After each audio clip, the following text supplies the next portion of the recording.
Good morning, viewers. This is NIGERIAN Watch TV. Na YouTube that they watch this program. You will subscribe this program. This program are to bring things within our communities to the limelight, to draw attention of government to issues, and for people also know say what is it they do both on the side of government and the side of people. Say people do it they watching. Where I did for Ekpobaoka local government area of Edo State, I did now for over quarters.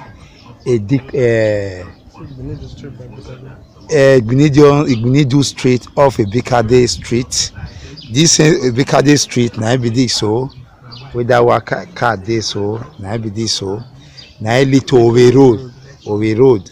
This one na Ekibade, na Ebikade, na they call this very road.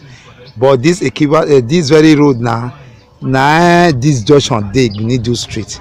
Now wetin attract me now without anything say I not to talk too much. Now be this dirty where people they carry, they put for here. Cause government not fit do everything alone.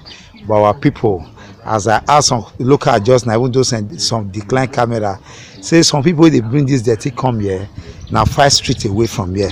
But meanwhile, more see it be as I talk now, like Ekpobaoka local government of Edo State nowadays so, and over quarters nowadays. This is like Benin New Street. You see waiting our people they do. You see, say not be leadership really be our problem. Because those way they are position of leadership, now it's in poorer society, now they come from. So you will not expect something different. When our heart dirty, we will not ever see good things. And when with the heart, we will not they feel say, if not me, I go like and like me not like me they put this in near my compound and the road where I they pass or any roads within my community. Me not go agree, but as far as I know, once they do like that, they'll say now over sabi. As the man will get this fence now, in not day. Now one of the major force where they actually they talk to them and they'll say me shut up say yeah not concerned cause not be house in day. As I tell you so, like Benin Street a day. These people they do and they come as early as 5 o'clock. Come do them. You can see the environmental situation now. You see those sand there now. Cellophane there, sack bag there, bottle can, plastics are all there. And those one litter the whole place. And those things is not good for our environment. Where they complain say sun too much, rain too far, flood the warriors. Now some of those actions now they responsible. Sorry we say some local name are not too good for them. As you see, this one a bush now in a person land. Maybe call economical problem never fit build down. You see from this end now, I just sat down for a side bush. You see I'm from this end. Now the same Benin Street to Ekpobaoka local government of Nigeria off a Bikade Street off Owe Road for Ekpobaoka here for Agbo Park. Now day for Ekpobaoka local government of Nigeria. As you can see, this is a person plot where you see where they turn to refuge this thing. And as some of the aftermath of those action against the environment they cause all those kind problem what they see now, like this water with the form small gathering here now. See, I mean NIGERIAN Watch carry everything come, not just against government, not the day against anybody. Now the report we will see now the report, will they use this one? They call out the Ministry of Environment. May they come to this area, may they come investigate, and those where they responsible for such action, and may they take action they also take. Because for the information where they available to me say people where they this Igbinidu as is know those way they do and they say now around 5 o'clock in the morning neither they come with keke and vehicle come they dump refuse and they say that about 5 streets away from here. And those ones where they do all those kinds of to our environment, I don't know wetin me I go call them, whether na ignorant they worry them or I not really know. Because environment is supreme. We are part of nature. and when the wahala of environment start with this action, it not be small thing o. Like I dey talk, as a security issue na small matter compared to environmental issue when we allow am dey. As you can see, well, meanwhile me and see whether me I go see some few persons ask question. Like Benin street dey where one of my guys dey here, me I ask am question. My guy, well done. Good morning. Good morning, sir. Abeg, wetin be your name? My name na Clinton Aneto. You na resident of this area? Very well. Okay. I reside at Bikade Street here. Okay, Bikade Street here. Sure. Na Benin do with this so. Sure. Abeg, I want me to tell me small light about this dirty, this environmental nuisance wey e dey here so for this Igbinidu street off a Bikade Street off of a road. Thank you very much. Actually, this dirty when they here so. Yes. Now the people when they the area and those when they far away now they put on. Okay. They don't take here as their refuse dump. Okay. And me when they here, I don't dey near 2 years for here now. Yes. I met this place like this. Yes. I will they contribute to the burning of the place during dry season. But to no avail, as you burn and finish, even the following day, they don't start to dey put again. Okay. But observation be say from 5 a.m. in the morning, even before 5, yes, people don't they come. They use keke, they use bus, who they go work. When one do school runs, after they come up for a house, they carry the thing follow but as they share it. Yes. So now make can hear preach like this. And the worst part of it all, wey I no forget to talk about now, once rain start to dey fall now, yes, you go dey smell. Because both wetin dey waste from kitchen, all sorts of things now that they carry come. Na corn season dey come, so here never full. Okay. Once the women when they cook corn, yes, once they start to dey put their corn peas, the packer come here now you see say e don turn to mountain. Then burning that will come become problem. Until dry season come before they fit dey attempt to burn am. This street, the leadership like in Benin will get a call John Way, and others wey dey follow am. Wetin be the stand wey they don't take to ensure say this environmental problem wey dey cause here now, it end? I dey make sure say they fit solve am. Actually, you know, for the area when you know for get house, yes, I'm just a tenant here. Yes. And I dey concerned about the area. Not even make me the burner most of the time when it dey possible. As for the leadership for the area, I never really see the presence of John Were in this street. Okay. Like all this portal won't be like this. So when I come to this street, it was not as bad as this. All this side when they gather water so. Yes. If they were not as bad as they did now, because say no attention, nobody think of say made they use made they put some now make them do like this. So yes, in the aspect of leadership, I never really see one person when come and say, this thing not good though. Say make them stop to the do one. The only person they do, if you look at this thing, the occupant of yes, this place. Yes. Now they stop them. But often time they challenge and say your land not reach and may you enter inside house. Okay. Then only power not carry on. So now what you mean to observe now be that. Okay, maybe I see enlighten you. It's not good to also burn dirty because say it also cause pollution too. You understand?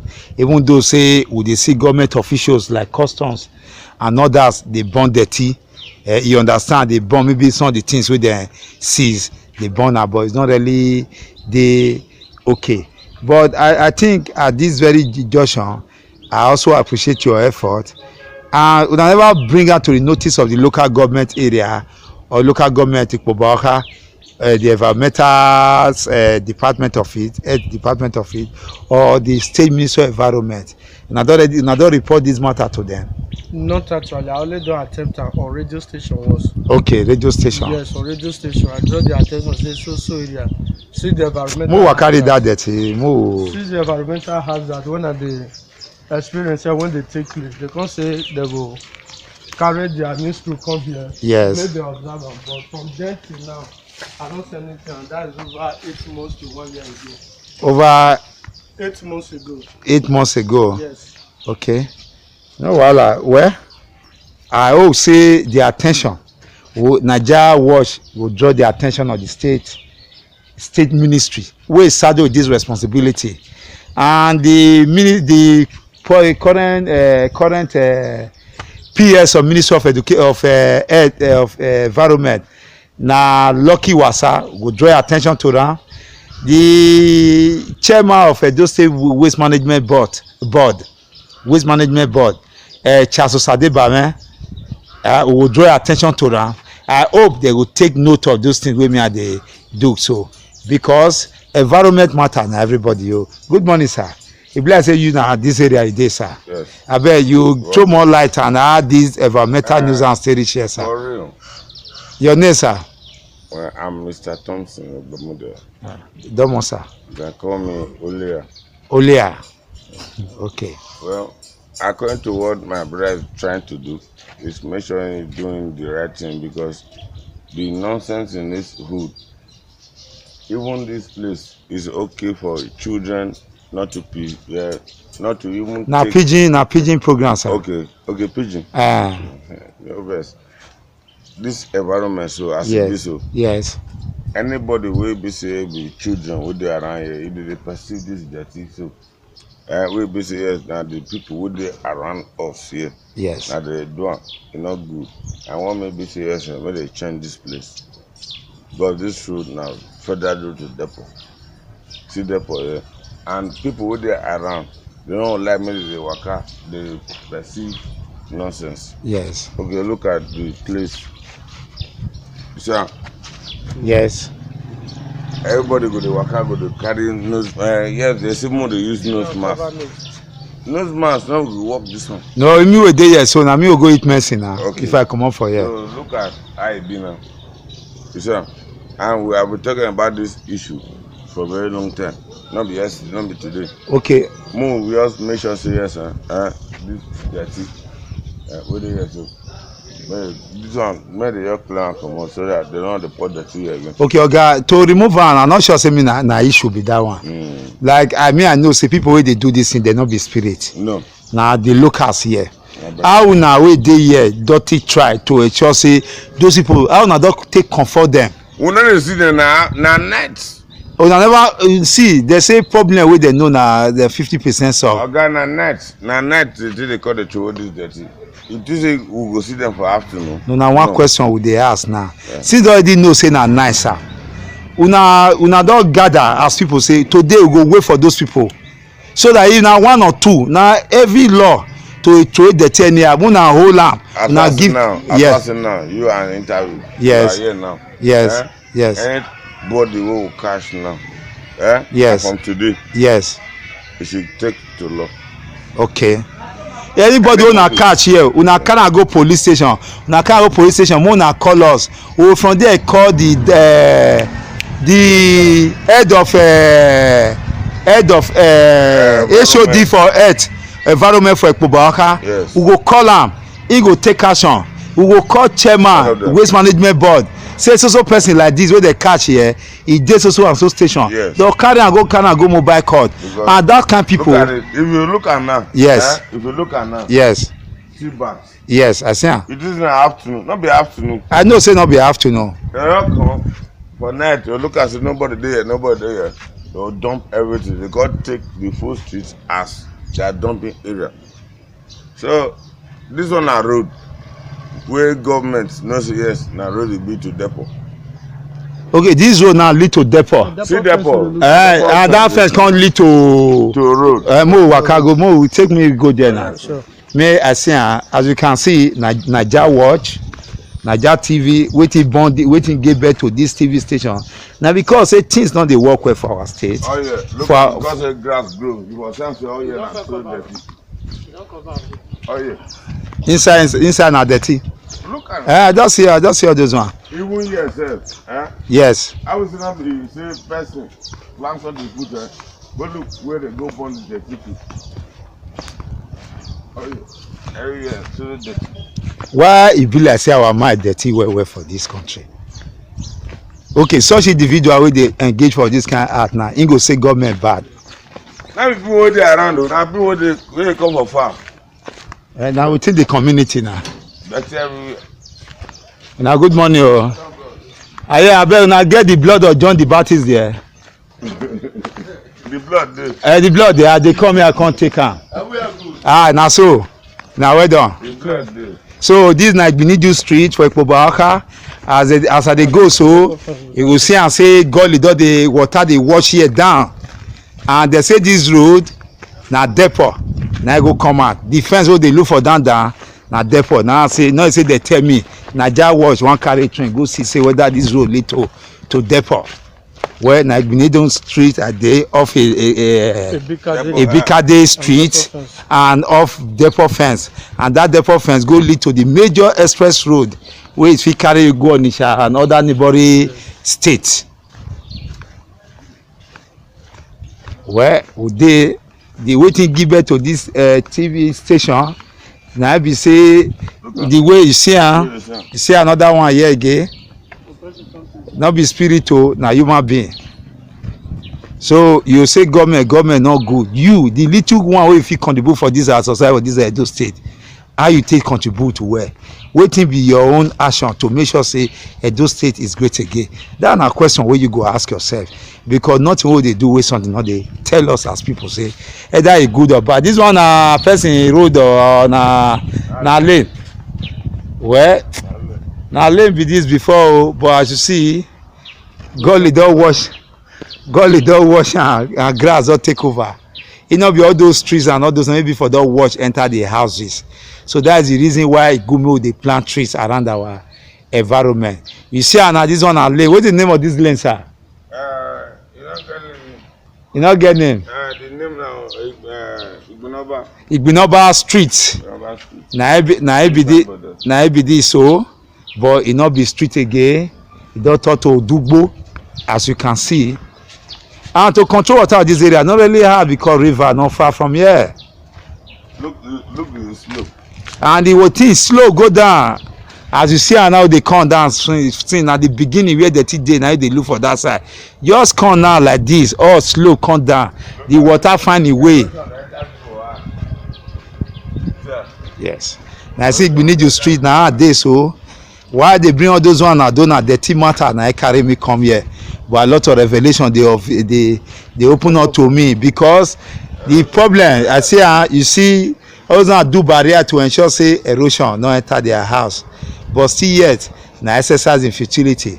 As you go see beside that fence, you see where water dey rush go that side. Here na natural environment wey already give away how what the level wey water go pass. Na depot fence nowadays so for Benin street.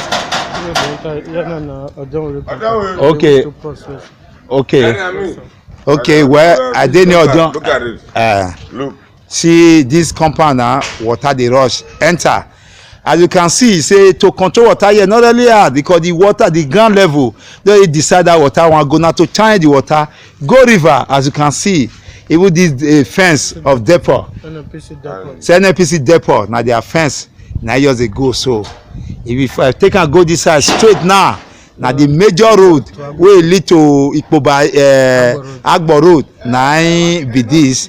You see say a lot of job dey. Why they draw attention of this now? Because say many road for Benin I know e dey paper they don't do am, but for ground they never do am. But for paper and they don't award money and people don't charge the money. So many roads, 1001 road for Edo State. If they say na lie, they challenge me, because even for this quarter, for the other side of Ogbeson, I don't see road, mechanic road, where they already award. It don't dey paper say it don't do am finish. Whereas one tipper, you know, enter that land. So where may I see a John way of the street? If I don't know why, like you sir, what talk about sir? Don't know, Baba. Yes sir. Baba na egg pidgin English, you know sir. Don't know sir, but we are a pidgin Baba. We are a pidgin. You that way you were the batima nire ewo ebo doni.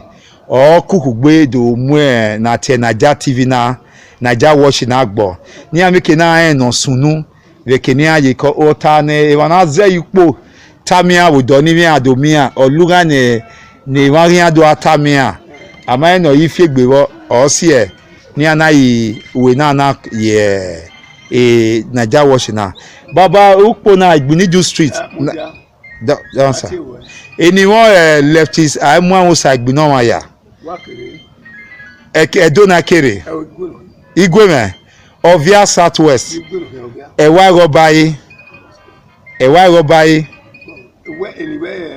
I am one lefties, I am one Mosa. Ignore Festus, I want to leftist, I am one Mosa. Mosa. Go to my table. Okay. Don't want sir. Baba, may I anywhere daddy? Sir? Okay, don't want sir. Okay, don't want sir. Okay, don't want no one. Euduna, a no movie a day, or you kunya ye. A Joshoni wa Norevani, even though to my mana okay, na Taladia, na do to be ma gay, na do gay, na be matano. So, na do kona. We take a ukpa mi ake mi otowa. Okay, ni lage but not lage na only to depot. And the oma no one would do not nearly demand to me.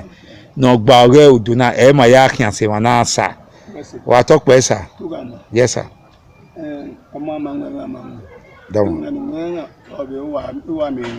It says, sir.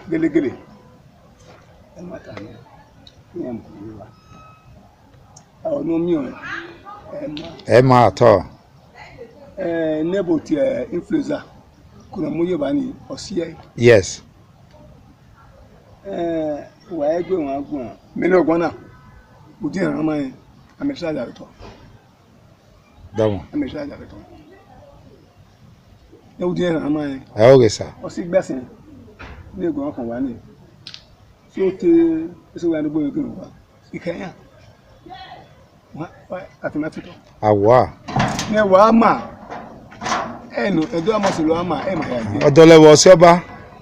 No be this one be na one. Yoda list. So wa egbe won agun a. Ni awe eri onu eno pa nu ona wi emeti. Eri eme jaguda. Eri eme no pa. Okay. We ni make ibu bekele. Yes, sir. Mana. Ugbe so yuru gbe gba abuko. Boy ma le ka mi. Okay, Baba. America e kan ka so mi wa. O so ba nga mi sa me ka me gbe kan to. E won le ma ka ka do mi e tin kere. Okay, Baba. Na ta we na ko bo ku na do lowo ni. So pa ma na do ma ni we do. Ba ge oye gbe ma ji mama fo. So. Ma do zona. O ko bi ba. Okay. Be do ko bi ba. Awa. Reme sosi. I me look and no hotel okay I say wo. E dey wo where? Alawo ki oba na pobo ekosa. So no oh my God. Where say? No. Ya ma wetie. Okay ale hen so dey. You can when I measure director. Yes. Sir. You say my wife level of child. Ile. Ya we na you misabo. Okay, daddy. Gini yo na. Kama nuko nje obili boy mani boom na mata aso pa ma eduko ya ne edemona ma la agwa era ma la ba kete edebo wa ma nenu gimi Okay. wa se ba kama metika ogu egwa odi ma ko ogu na do la yi no pare de a government at away. So you do that. Let's walk to down. So that wait now, it's not being me. Talk about our talk. A government at away. Oh. We have federal rule, state rule, government rule. Yes. My father was a local government road worker.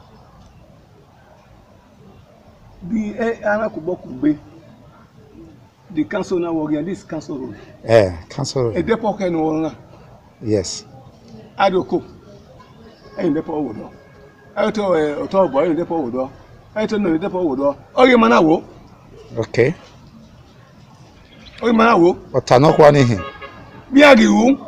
Go to near moon. Mammy Fue. Here we have the school. Here the health center. Did nothing. This sort to the Benis. Yeah, I'll go home. I'm not now. What are they doing? See the bush, see the road, no light, no water. Every time they come and collect. If I hear one, I take me for you. Yes, sir. Are you there? For yeah. Agba we doma. O ge yugbo, o ma ge yu. Itoga. O me gbegba. Awa. So we say ma wetie eno eye na. Ma to ma gbon o popa ro 15,000. O ma mo no gbon bona soto agbon lega. 2016. Yes, sir. Man left 100,000. I'm a grader. I'm a kill bona soto ni. Kona sodo. It's against the rules. They are fair. I'm not a government. We pay for 5,000 per landlord. 2018, my 100,000 to become my men and my game to la. Yes. My two bear, my two bar, a government here. What are you here? Osano. Oh, I'm not going. Council committee are here or representative. We have ward leaders, Okay. ward chairman. Okay. Yeah, what you makan try that go ya Beniyo. Ma ya ko boku gbe ade by government the level, yes. E woni mekere. E yo be do na o. Ipoluge ro. I know. We na tepolu. Baba. Ile do babo. No ka gele. Every Sunday kan abi won la dia. O gbe agun apole. Odugbo agbon moto ase asubu back. But I don't mind aye mi o na we pologere enwa na no tin we o se malenos na we makata enwa 200,000 for grade 200,000 and that time spent 200,000. Yes, sir. We say wa kan be depo e mo ba wo ria depo na wa kan e mo ba wo ria igbese ma ya gwan do meeting orupa ero and we speak asale ma ni to lie. Very dangerous. Very. Anything. Where's the and It says. Don't cut me short. No, I'm not cutting you short. I want me to see the. No, let the part finish with me. So we know why we're now. Never mind that in the one. Mommy. Okay, Baba. No, one no segue. I know who you are. So that's what I want to make sure that government took over. Or a government over here. He said, a government could be. He said, Everyone, you know what? No. Yeah, never go on. Hey, my dear, and I'll be a president. Me feel it. Mama, one thing. I mean, it was a. Ek me, I room. Also, can Baba, Mama, yes, school. Mama, yes, school. Oh, yeah, my school, ma'am. Now, Baba, Gasser school.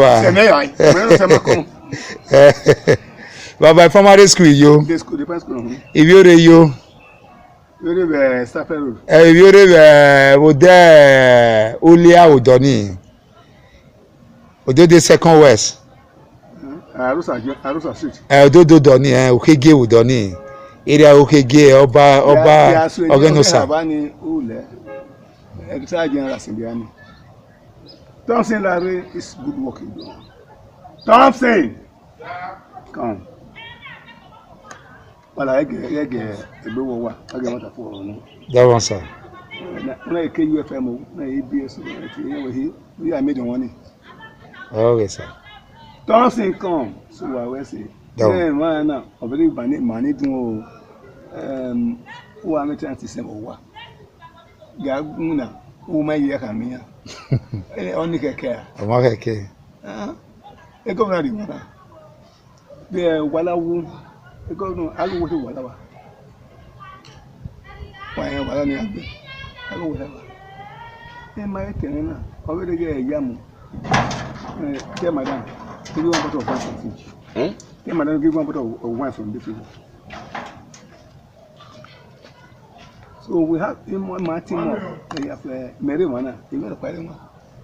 I don't understand. In Manaba, I wear my Gumaruba. I have the ball idea. I can now get us. No matter one, get in on our care. and then what our vehicle. Oh. It's not the best. Okay. It's not the best. May your particular time. Okay. I KUFM. I've forwarded settings to the right now. Okay. This road beside the depot is a color.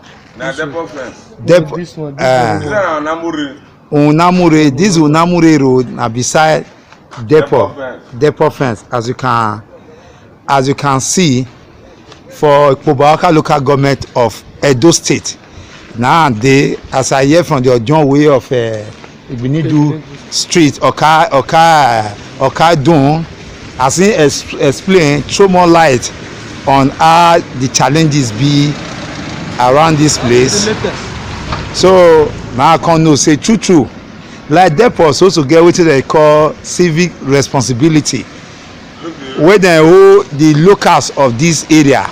Like this area now they're supposed to provide street light.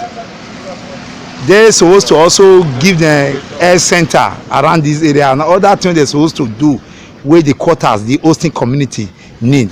But as the Okadun tell me just now, none of those things. So they don't even hold meeting, reach 3 times severally. But in measure 3 times just now, say till now there's nothing. Like this very road leads to Agbo Road, will lead us to several streets, several states. But the thing is that this very road, you don't need pastor to tell say this road in the evening not fit pass because of the nature of it. 1, it dey flooded. 2, security threat. Thirdly, very isolated. As they tell me say the locals here they could they don't enter because of the challenges that has to do with security. Well, NAIJA watch now see day so now the same road now would day so. May I interview some of the people and the challenges that they get for this area and waiting they expect from those who are in authority. Good morning, madam. Morning, ma. Yes, ma. Our family, ma. Yes, ma. Now well done. You come last. You come last. Well done, madam. Our car well. Our car well just eat this morning. We are our own now. Okay. That we can take as we like. Madam, good morning. I beg we come here, come see wetin dey happen here this morning. This program na NAIJA Watch, na YouTube program, na Edo people wey dey obodo oyibo. Na dem join us together to dey see wetin dey happen from various locality and make dem see how dey engage those one wey e dey authority. As e be say na dem fit reason pass us wey dey here. This one Unamure road wey be this depot road. Abeg I wan make you tell me some challenges wey you dey as I don also meet many people don talk to me since. Mother, you fit talk. Okay. Well done, sir. Okay, I believe say the question come make you come put one for here well. One year, sir. I never see once now. God dey surprise say na me say they see they recognize us for some kind things when they happen for the area. That make me imagine put your hand for joy because waiting we dey see for this our area, it just be like say every day now we dey carry 2 hands they put for head. We don't know who we go really cry for. Since we can't see person when cry go carry matter come say they want to introduce things when go help us for this area, when go say give us mind, give us if we sleep we not go to think here and there. E good now. I have to say something. One, this depot when we did so, it be like say the Caucasians put for inside this corner. Okay. Because when you see the depot now fence, and this fence now bush, no development, there's nothing. We house of water, no way. We house of light, no way. Bamboo, it won't kill us. Mosquito, it won't kill us. Snake, that they bring head come out. We they fear those one. We can see say human being when they come again, they terrorize us again. From here to that end, now we know the feel person every day.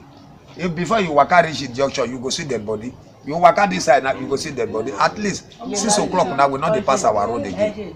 Depot fence. Wow. You go there, depot fence.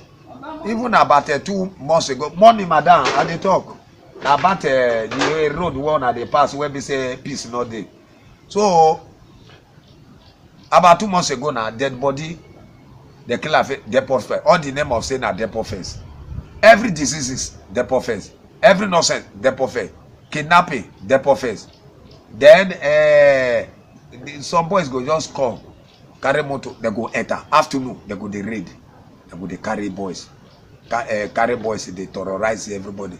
They will carry money, carry handset, carry everything. Once it is 6 o'clock, you cannot pass the first. Once it is 9 o'clock, now they say you go find where you will go sleep. You know, go your house. So now so we dey for here. Even about 2 weeks ago here again. We can't finally see say the cops will wait dead body put for them. For this same depot offense now. This same depot offense. The killer finish, the called up. They say this depot offense now. Last week here, people come, they carry motor come. Close afternoon 2 o'clock. Motor they pass, people they pass. Then they operate that yellow woman where they depot offense here. They carry, he has a carry body, carry everything. The poor woman where they behind them, they carry a siso where they put body, they carry her. For afternoon with the gun. Therefore yesterday, at the ending, then they do bury her there. People who come from worry, those people will begin talk and say they don't come where Benin again. No. Say Benin, now today they end. Now so they kidnap the woman, beat the woman mercilessly. If you see blood all the over the woman body, that's so they carry her. Carry motor. People who come for burial, come from another state to Edo state. They carry her. When they reach road now, whether na program they that motor, the motor stop. Now they run away, leave motor, leave the woman. So that woman say, till they do the burial, he not great command. So all those are bad name to Edo state. We not really like her. Apart from that Edo state, depot first. It's too much. Depot first too much. So they create record we not really get helper for here. Nobody, no security. No vigilante, police. I don't even know whether police they not police. Not even. I'm not sure say they know the first. The elders where be say they. I'm not sure. I don't know whether they organize. So if we can see people where go fit fight the battle, then we get vigilante or other police or other any other thing where go fit the help us. More fit the sleep well. We need them. So that is why I just say my view because I surprised. I never seen this kind of thing once. So as governor can't remember this area, it's good though. If you see like that, I go thank God. Well, Oga, me I hear now as you can't do and now me I be say I demand. My liver now I don't hold on. Because it can't make me believe say me say we there and I risk now they run. I risk go. Hey God, those salobo no hear back man. Even this one where you did so if you too talk, you know say not everything I go fit talk. Not be lie. Which junction there me know the junction where the two. Oga me finish. You go let me talk finish. Now don't be then that's if I don't talk finish you talk your own. Now fear now the one when I go fit talk come out to assume maybe they talk come out now so. Because if you talk finish now they go say see wetin this man talk. Not be lie. So those ones that if you dey chop monkey head you go take hand dey rub your own like this. Na so. Because monkey head with human being own are the same. So as I dey talk now they use hand dey rub my own. Not be lie. Because I see the fear. So depot first is too horror for us. It's too horror. Hey. We not dey stay. 6 o'clock we don't enter house.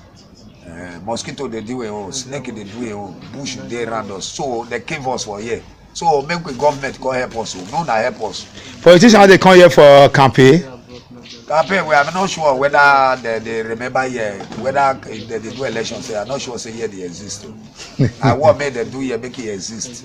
Because if they want to do campaign for here, everybody they go into a community. Yes. We don't even really get person where go ahead, where they stand for here say, this is our zone. Make we stand, maybe say yes, this standard. Make we see waiting good. Maybe we see something good. Come here, yes. We not they see who they stand put for this. Why? They not they see.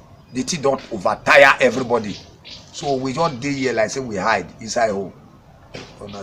Well, thank you very much, sir. Not be everybody get mind to talk because me I don't ask many people say they not agree talk to me. As you can see, na the same depot road na me I dey so. I hope the commissioner of police they take note. Director of DSS Edo State they take note. Even the #1 security officer, the executive governor of Edo State, His Excellency Governor Godwin Obaseki. I hope he's taking note of these challenges because as you see and so this afternoon wey me dey so e be like say they never break for this street because you no need anything to tell you say yeah na dangerous zone. They call am black spot or red spot. na so here be as you dey see the road not good, erosion problem, as everything negativity all just tie there. As you see say for other states or as e suppose to be, this building, this first depot supposed to be blessing to the people for this environment, but today cost even better pass because they no bring anything come apart from calamity and disappointment to the locals wey dey here. I been dey talk am say if you build house near big man before, if e go on light, e go light reach your side, but for here they no even get light wey dey light, talk like say the light one light reach people side. As you go see, me no see any need wey government go acquire property wey they no fit take care of, and you go see babo, all those one na environmental issues too.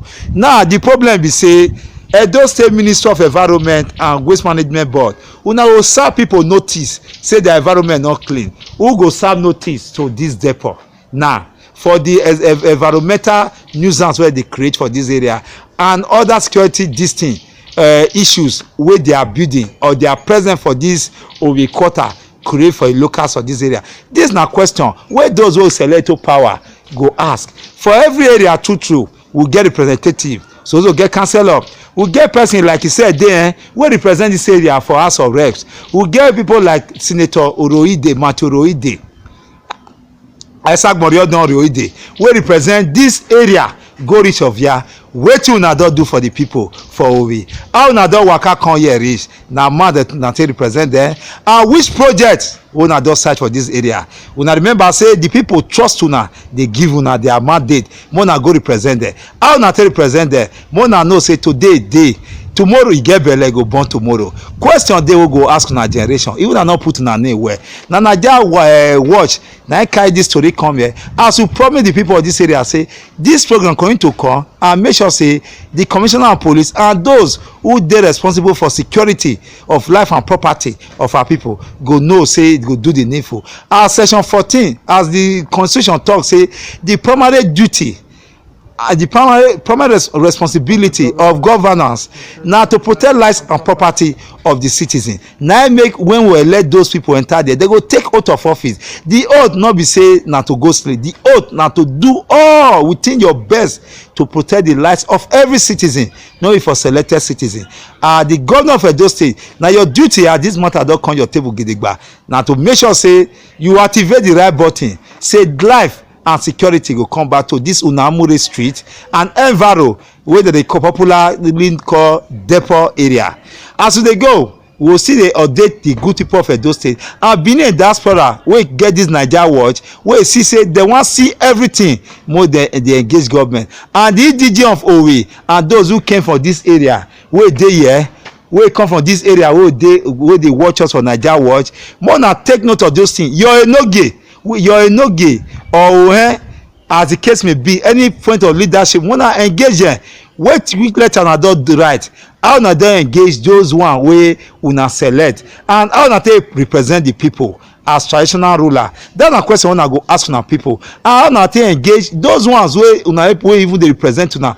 Like I know they had my own just now, I mention their name. He say e dey House of Representative. Matthew Isaac Moriodon Oroide dey House of Senate, and those na the mouthpiece of the people, and they not be the master of the people, they be servant of the people, and na their duty to protect the people and also report to them at the waka reach. And dem don talk just and say none of them don visit this area. We carry this waka go ask them question, because small na go soon reach again another 4 years wey dem come dey confess like winch to the people wey dem no represent. Na there me leftist, na there me myself wey represent Naija carry the train of Naija watch come. So many things as we dey go, e go dey unfold to us. And one of my guys say we we'll still reach front. E get other person who fit ask question for front. Yeah. Okay, more we will go. Na I said you dey so you see as I dey work as we dey here since how many people don waka pass us. You see say the road na road wey no even get life. So na some of the things. No be village you dey o, mo na get am clear. Na by depot for Ekpobaoka. Supposed to be center of activity. Center of activity. Na we dey o.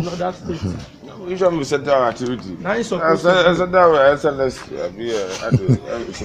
No go cut your tongue o. Oh, but no be small. Naija work just see work. So you see, una good morning o. Una good morning, una good afternoon and evening in advance. Now what done? Una well done. Oga, na here you dey? Now this one don't do here. Wetin you can't do for here? Tell me wetin you can't do for here. You dey do with the pointer go Kaduna, with the pointer go. Okay, shoemaker. Yes, sir. Okay, how you dey now? Salam alaikum. Do? Lafiya abi? Okay, you wa. Well done, madam. Yes. Madam, how this area be now? If you get what you want, tell me. What challenge you dey go through? Okay, no one to talk. Okay. Well, shall me advise you? Shall you talk, you die. You talk, you not die. So you better me ma talk because die go come when it go come. Well, now it's same popular depot fence with there. Although they say this name, this street name na Unamure Street, but now this depot road now they take. What? This hotel. Okay. Since guest house. Okay. So those ones say sure that they even they survive self. So you see now person open this business here now. The business now enough it go up, enough it go down because of the terrain of the area as you can see. Now person employer of labor now see come say may see remove people from street, make them get wetin they do. You see our King's guest house. But now as you be so it serve as a graveyard. Nothing is happening and it's not supposed to be so. It's not supposed to be so. We must encourage our people to invest as though they do challenge for with Lagos State now for tax. So for we to get to that level, now to encourage businesses, provide security, create road, access roads. God bless us with road. As you can see, at a point in our history, Kaduna State Governor that time during the time of Dr. S.O. Gbemudia of blessed memory, come take their own plan from Edo State. As you go see every 200 feet, road go pass am. Na make us get road pass. No country, no state get road reach Edo State.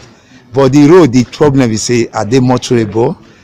So those are the things. We get all those issues. Get so many things we follow am.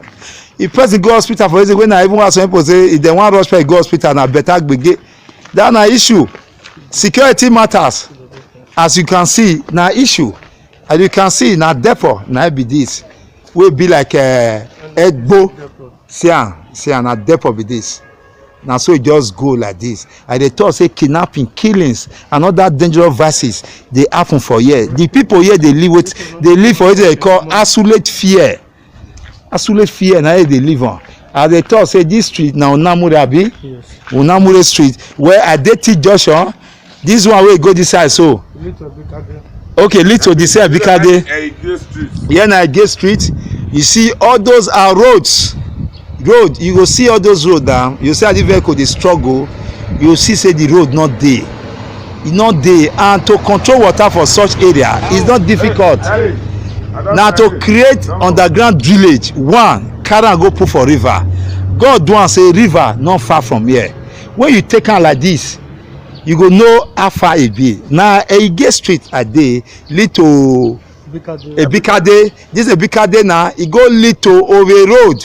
Owe Road when I even go for Ekpobai opposite Agbopa just I see say wetin they do there. E don even dey watch. E don even dey watch. I also use this medium beg Edo State government make dem draw the contractor wey handle that project here. Make go see wetin e do with our money and make Edo State government through this present leadership may investigate the activities of the ministry to supervise those projects for Edo State, because like I say the Ministry of Infrastructure they join our sufferings and they contribute say make project for Edo State they fail. My brother, abeg this place na the Dava water follow here. Na street be this before.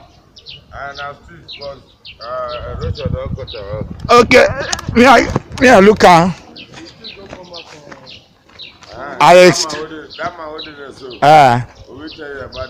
Okay, as you can see, this where Unamure abi? No be Unamure be this Ege Street. This very place where this old day now. They say na road before. They say na road before. Now gully does start here again. Gully does start. As you can see, me I follow and they go. They say at least when they remove water, majority of road problem will get true. Now street, as you can see, now be this go meet Ege. Now Ege be this. The other fence where they look there now depot fence. Where those young men dey. This road now with this young man they now call Ege. The other one wey go there so that 3 junction, that on tie one where that guy with red shirt they go so. Where the pass another one now the pass come since. Now they call Unamure Depot Road. But meanwhile, at the time we say na road just now not believe. Now I say make I confirm am. And you can see that to do this job, e not hard. E not really hard. Now to just water the design where they pass. Now to just dig am, carry drillage follow am. As you can see, here na road, na continuation of the road. Na I be this so. See am. Now just this so. Unity. Well, there na Unity Street for Ikpobaoka. Even though say this street na local government street, but the capacity or the level of job wey they want do, e go above local government. This kind one na state and local government na go form synergy together to ensure say the erosion problem dey solve am. As God bless create this area, as this area be, to remove water e not really hard because say e don get natural direction wey water dey pass. As you can see, this same road Unity Street get so many adjoining junctions along with am. Abeg, where this road lead to? This straight road don come out from Owe junction. Owe road. This same street come out for Owe road. Owe road they just do never take so. And I also want beg Edo State government make dem investigate that road, because that road, as I look at that road na project to fail. They never do road there. They just pour quota put.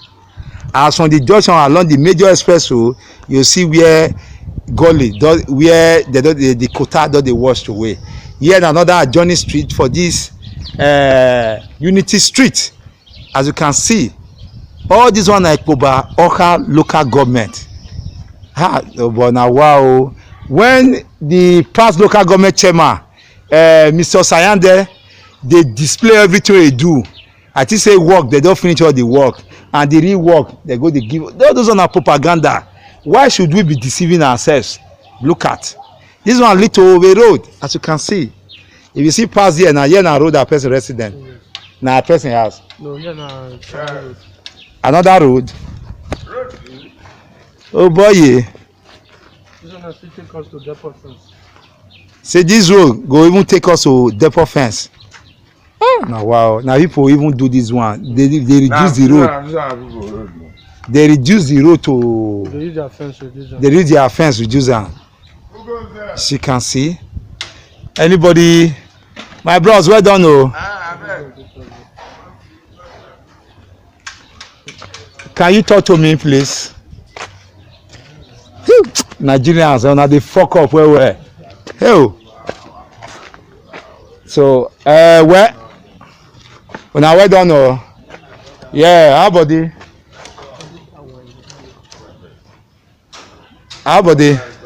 When I well done, my brother, I better come. I just the NIGERIAN war just dey carry train enter this area.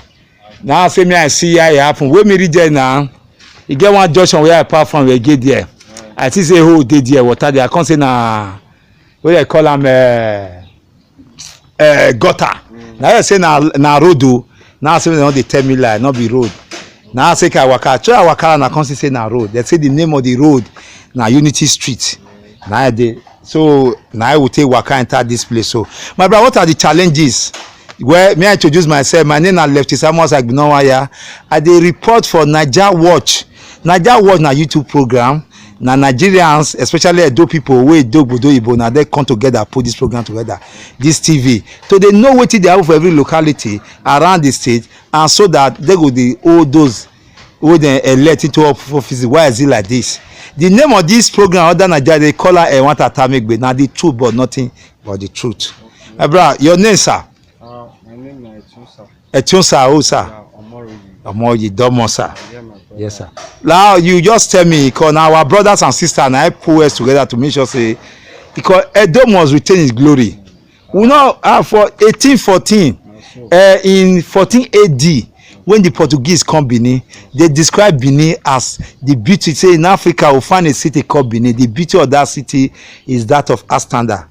It's 14 AD then, but it not be like the cradle of black civilization.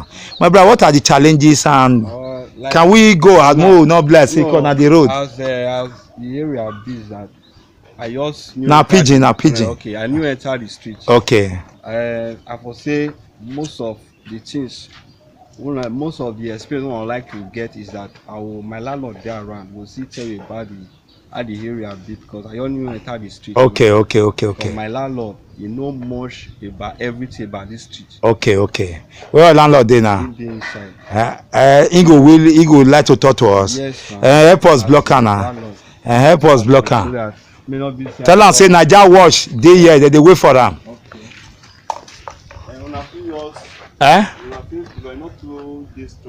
You go ahead of us, mo go ya mo. Well, na so e be o. Oh, but you no sabi fast. See this man say they hungry. And that man fat, you say they hungry. Oh, but erosion dey park enter here o. No be small thing o.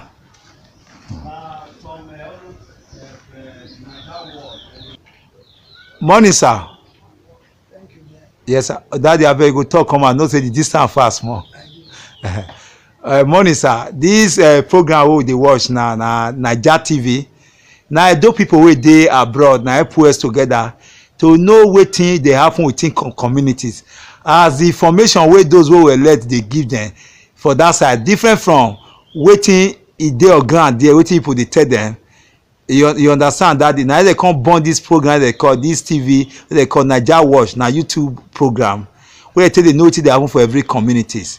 So now the train of youth of NIGERIAN Watch now carry come over quarter for Ekpoboaka where I take reach this Unity Street.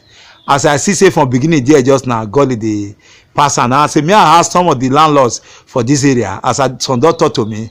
Now I see what kind of time me I ask you questions, sir. Your name, sir? Sir? Okay, sir. Abeg, can you fit tell us some challenges wey they go through for this area, sir? In our area here? Yes, sir.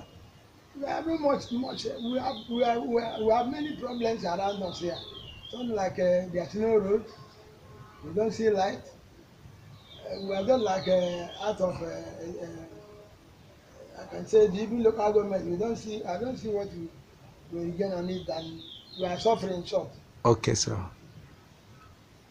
Okay, sir. Thank you very much, sir. Sir, what about the insecurity matter? Well, everybody is trying to guide himself. Every man for your own self, sir. We don't see police here. There's nothing like you can see that when you see them, they are trying to keep in all the time. Before 5, everybody don't go inside house and stay. Okay. So as you said, each our own life. Thank you, sir. We are grateful, sir. Thank you, sir. Yes, sir. Yes, sir. Suppose street, Unity Street, now I turn to Gully, so now they come they remove some of the refuse or economic purpose. You see, well, I hope the ministry saddle such responsibility they take note to. Ministry of Environment, your work many, but you dey sleep. We also may get up. We pray. We also beg our governor may give una marching order. As we say, many reports we don channel am to now. Even many dey public domain, we not see sign or say hope day one day. But meanwhile, mostly put our eye. We continue to push until we get result. Yeah, na some abandoned building for that Unity Street, and you can see, you see the gully may not be like say I just dey carry everywhere. Na gully be all those one, and this is another gully in the making. Now na easy to do. E never turn to the one in the mechanic road. E never turn to Kunede.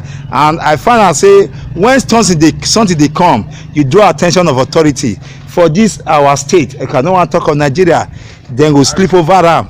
For me, I see the think wetin dey responsible because when problem dey newly dey come na easy to take off but while they go leave am may e spoil everything and when e don spoil everything finish to do am dem still come do substandard job but make government make dem remember for our constitution section 17 make am clear say wetin government suppose to do na to make life easy for people na to ensure say the well-being of every citizen regardless of race how e be na to ensure am say e work well with them. If you read that section from 17 go down social objectives e go tell you all those things, go atomize them for you wetin I talk about. Meanwhile na Ege street wey lead to Owerri na dey go so na we dey so but meanwhile na depot fence that road for express that side me and Zuma na be Agbo road. Na Agbo road wey just go that side so e can take us out of the state and bring visitor to the state.